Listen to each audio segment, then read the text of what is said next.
Wahai juwitaku, kuatkan hatimu dalam membaca suratku ini. Dengan hati hancur ku nyatakan jua bahwa tali cintaku putuslah sudah. Kuatkan hatimu.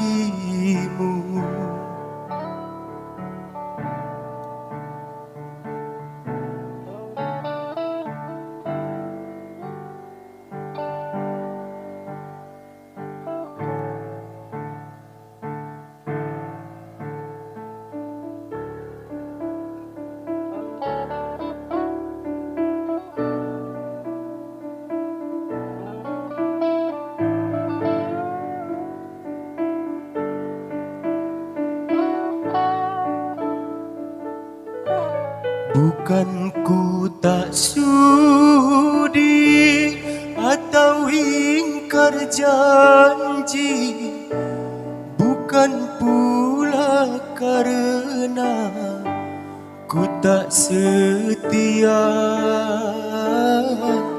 namun patuhilah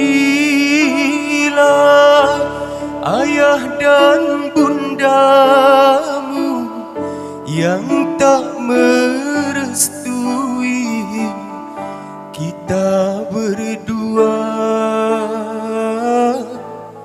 Bila air mata dapat ku tuliskan, takkan ku pakai tinta untuk kau baca di surat terakhir.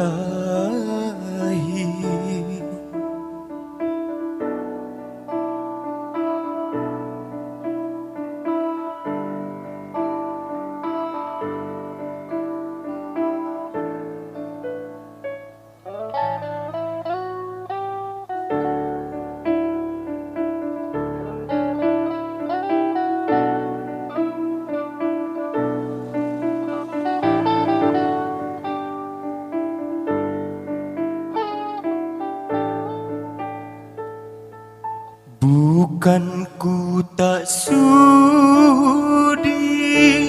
atau ingkar janji, bukan pula karena ku tak setia, namun patuhilah ayah dan bundamu yang tak merestui kita berdua. Bila air mata dapat ku tuliskan,